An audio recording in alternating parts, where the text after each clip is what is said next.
JC বায়োটেকের যে magic box, সেই magic box ব্যবহার করে ধান চাষিরা খুব ভালো রেজাল্ট পেয়েছে, সেটা আমরা দেখেছি। তো এখন তো আলু চাষের মরশুম চলছে, তো আলু চাষিরাও কি এই ম্যাজিক বক্স ব্যবহার করতে পারবে, এবং পারলে কিভাবে কখন ব্যবহার করবে তাতে ওদের আলুর ফলন ভালো হতে পারে? আপনি যে প্রশ্নটা করলেন সেই প্রশ্নের ব্যাপারে আমি আপনাকে বলছি যে আমার সামনে এই ম্যাজিক বক্সটা আছে। তাতে কি আছে প্রথমে সেটা আমি আপনাদের দেখিয়ে দিই। প্রথম হচ্ছে রিগেন, তারপরে যেটা আছে ভিটা কেয়ার, তারপরে জেনোভিট, সাইটোলাইন, বোরোভিটা। এই যে 5টা প্রোডাক্ট আছে, এটা আলু লাগানোর পরে 25 থেকে 35 দিনের মধ্যে 50 থেকে 60 লিটার জলে গুলে ভালো করে ভিজিয়ে স্প্রে করে দিতে হবে। যদি দুবার স্প্রে করা যায় তাহলে আলুর গুণগত মান, আলুর সংখ্যায় বেশি, ওজনে বেশি, সুন্দর একটা ফল পাবে। এই ম্যাজিক বক্স ব্যবহার করে আলু চাষে কি পরিবর্তন হয় সেটা আপনারা আমাদের উত্তরবঙ্গের বেশ কিছু চাষিরা ব্যবহার করেছে। তাদের মাঠে চলুন, সেখানে গিয়ে আপনি আলু গাছের পরিবর্তন এবং এই 30-35 দিনে আলুর কি রকম ধরন, মানে কি রকম ধরেছে সেটাও দেখুন। নমস্কার, আমি বিপুল কুমার সরকার, আমি জেসি বায়োটেক কোম্পানির কর্মী।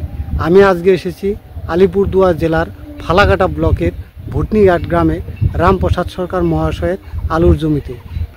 দাদা, আপনার নাম এবং ঠিকানাটা একটু বলেন। আমার নাম হলো রামপ্রসাদ সরকার, ঠিকানা হলো ভুটনিঘাট, তারপর হলো ফালাকাটা, থানা হলো ফালাকাটা, আর জেলা আলিপুরদুয়ার। জেলা হলো আলিপুরদুয়ার। আপনি তো জেসি বায়োটেক কোম্পানির ম্যাজিক বক্স অর্ডার দিয়েছিলেন। হ্যাঁ, দিয়েছিলাম। এই ম্যাজিক বক্স আপনি আলুতে স্প্রে করতেছেন? হ্যাঁ, করতেছে।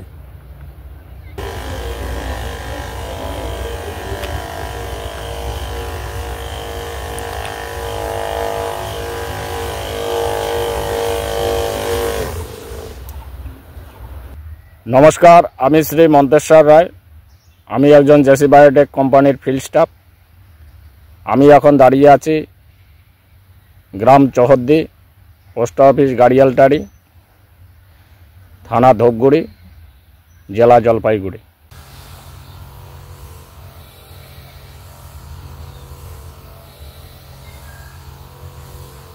আমি আজকে আসি জলপাইগুড়ি জেলা সাকুয়াজরা 1 গ্রাম পঞ্চায়েত এলাকায় শ্রী মাননীয় আশ্বিন উরাও মহাশয়ের আলু খেতে।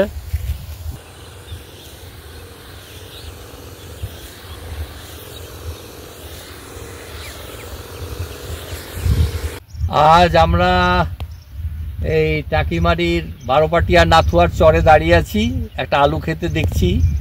আলু ক্ষেতের চেহারা তো খুবই ভালো লাগছে। এই আলু ক্ষেতটা করেছে বিকাশ চন্দ্র দাস, ওনার সাথেই কথা বলছি এখন। দুবার স্প্রে করা হয়েছে, দুবার স্প্রে করা হয়েছে, সেটা ম্যাজিক বক্স। ম্যাজিক বক্সে কি ছিল আপনি এই 35 দিনের মাথায় দেখুন আলুর সাইজ কতটুকু এসছে। সাধারণত এত বড় আলু হয় না, এর থেকেও ছোট হয়। এই যে এই আলুটা দেখা যাচ্ছে এর থেকেও কিন্তু ছোট হয়, কিন্তু তা সত্ত্বেও এখানে প্রচুর সাইজটা বড় হয়ে গেছে।